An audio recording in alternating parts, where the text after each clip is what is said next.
My name is Sue Zucker, and this evening I will be presenting on behalf of Team 1, the QRT team. This term we had 2 projects to work on. The first project was the USIG Communication Project, which has now been completed. The second project is the Consignment Inventory Project, and that's where I will be concentrating tonight. Our team has been led this term by Keith Blaslin, and the other members of our team are Christy Clark, Len Dufachard, and myself. Our EC liaison is Eric Rule. Our sponsor for this project is Larry Lichter, and our client is Laura Walters. Now I want to talk about the project. At this point in the term, our interviews have been completed, and that's a really great thing to celebrate. Our final report preparation is well on the way to being completed, and that's another wonderful thing to celebrate.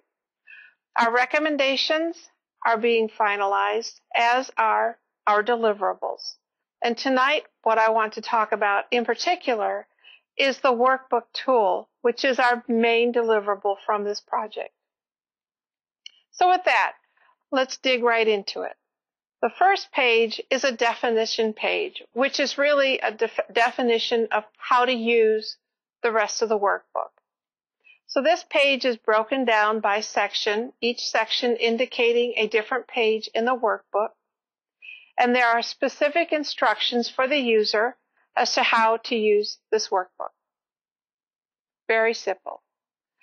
The next page is the mandatory and important conditions page.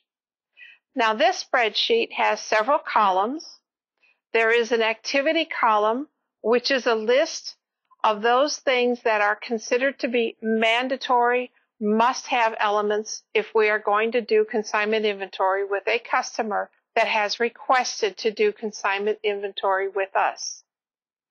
There is a column for the source department, which is the department that has been the one that indicated to us that this was a necessary thing that we must have.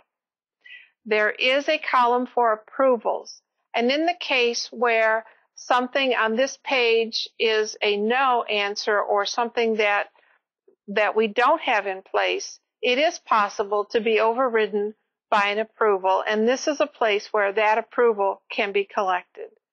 There is another column for comments which can be made as this spreadsheet is being used.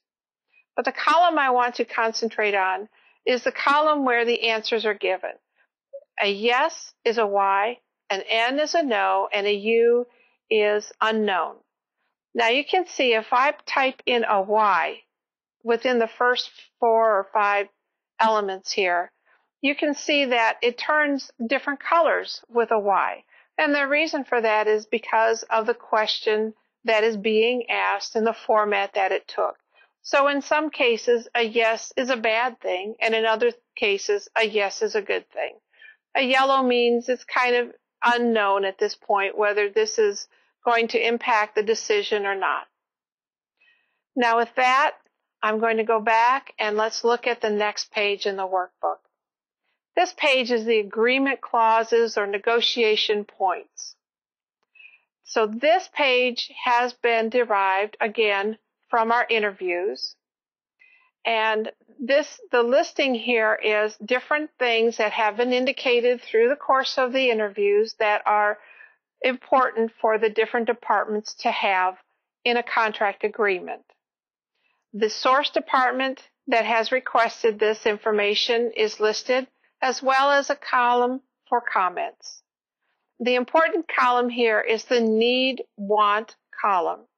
And in this case, if it is something that is imperative that we really need to have, then you would enter an N in that column for need, and it turns the cell red.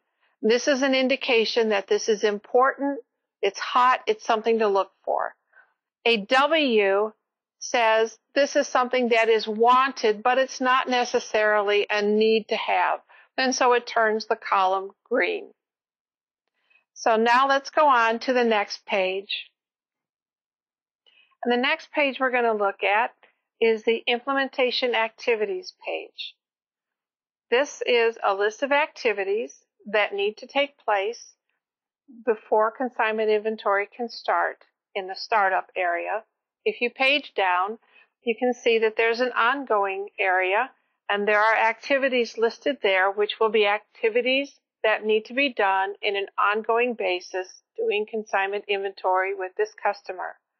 The departments listed are those departments where the activities need to take place, and there is a column also for comments which can be added. The main column here is the done column. In this column, the answer here would be either a Y, that this activity has been done, or an N, that it has not. So if it has not, it will show red, and that will be something, an indicator that this has to be taken care of before you can go any further in setting up a customer with consignment inventory. So with that, I'm going to go back again, and we're going to take a look at the next page, which is the costs, risks, and benefits page. This page was specifically requested by our sponsor, Larry Lichter. This is informational, and it is listed by department, and the risks and the benefits for McCormick, and the risks and the benefits for our customers are given, and some costs which may be incurred by doing consignment inventory. These are not costs that have been done through a cost analysis, but they are suggestions of things which may incur some costs for the company in doing consignment inventory, and again, listed by department. So with that, I would like to turn it over to the real me to answer any questions that you may have. Thank you very much.